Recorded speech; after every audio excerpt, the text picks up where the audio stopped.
এই রকম একটা পাকা আমের সন্দেশ কিংবা বলতে পারেন পাকা আমের চিজ কেক, যা খেলে আপনাদের মন একদম জুড়িয়ে যাবে। আর এই গরমে প্রত্যেকটা বাড়িতে পাকা আম তো আছেই, তো আপনারাও খুব সহজেই বানিয়ে ফেলুন এরকম একটা পাকা আমের সন্দেশের রেসিপি। তো চলুন দেখা যাক। তো প্রথমেই আমি নিয়ে নিয়েছি কিছুটা পরিমাণে ছানা। তো ছানাটা আমি বাড়িতে বানিয়েছি এবং দেখুন কতটা সফট হয়েছে ছানাটা।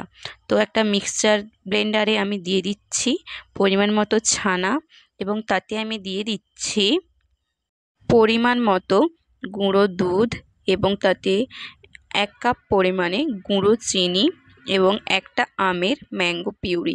এখানে কিন্তু গুঁড়ো চিনিটাই ব্যবহার করতে হবে, না হলে কিন্তু জল কেটে যাবে। আর মিশ্রণটা দেখুন কেমন হয়েছে। আপনাদের যদি মিশ্রণটা একটু বেশি মোটা মোটা লাগে তো আপনারা এখানে আরেকটু ম্যাঙ্গো পিউরি কিংবা দুধ অ্যাড করতে পারেন। তো আমি একটা পাতিল বসিয়ে দিয়েছিলাম, তাতে আমি আরেকটা ছাঁকনি বসিয়ে তার মধ্যে একটা স্টিলের থালা বসিয়ে তাতে ঘি ব্রাশ করে তাতে আমি মিশ্রণটা দিয়ে দিচ্ছি। এবং এখানে যে আমরা পাত্রে যেটা ঢাকা দেব সেটাতে কিন্তু সুতোর একটা কাপড় বেঁধে দিতে হবে, যাতে ওর যে ভাপের যে জলটা সেটা যাতে ওই মিশ্রণটায় না পড়ে।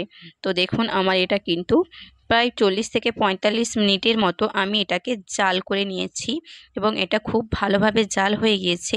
এরপরে এটাকে নর্মাল টেম্পারেচারে আসার পর আমি এটাকে নর্মাল ফ্রিজে রেখে দেব। তো এরপরে ঠান্ডা হয়ে যাওয়ার পর আমি এর ধারগুলো একটা ছুরির সাহায্যে কেটে আমি এটাকে বের করে নিচ্ছি মোল্ড থেকে। তো আপনাদের যদি না ছাড়ে তো আপনারা কিছুক্ষণ 1 মিনিট কিংবা কিছু সেকেন্ডের জন্য এটাকে একটু গরম করে নিতে পারেন, তো সহজেই ছেড়ে যাবে। আমি এবার কিছুটা পরিমাণে আম নিয়েছি এবং এই ছানার সন্দেশের উপরে এটাকে ভালোভাবে ডেকোরেশন করে নিচ্ছি। তো দেখুন কেমন লাগছে। এবং এই পর্যায়ে আমাদের আবার ফ্রিজে রাখতে হবে, নর্মাল ফ্রিজে, যাতে এটা খাওয়ার সময় যে আমটা আমরা উপর থেকে কেটে দিয়েছি সেটা ঠান্ডা ঠান্ডা লাগে। এবং এটা এই রেসিপিতে এর উপরে আমটা কিন্তু আপনাদের মাস্ট দিতেই হবে। এই ঠান্ডা ঠান্ডা আমটা যখন আপনাদের মুখে পড়বে, রেসিপির যে স্বাদটা, এই সন্দেশের স্বাদটা আরও দ্বিগুণ বাড়িয়ে দেবে। তো এখানে কিন্তু কেটে রাখা আমটা আপনাদের দিতে হবে। তো আপনারা মাস্ট একবার ট্রাই করে দেখবেন। আমাদের তো খুবই ভালো লেগেছে। আর এই গরমে পাকা আম থাকতে থাকতে আপনারা কিন্তু এই রেসিপিটা বানিয়ে ফেলবেন। ঠিক আছে বন্ধুরা, আজকের ভিডিওটা এই পর্যন্ত। আপনারা সবাই চ্যানেলটিকে সাবস্ক্রাইব করে দেবেন, ফেসবুকে দেখলে চ্যানেলটিকে ফলো করে দিবেন। Bye bye.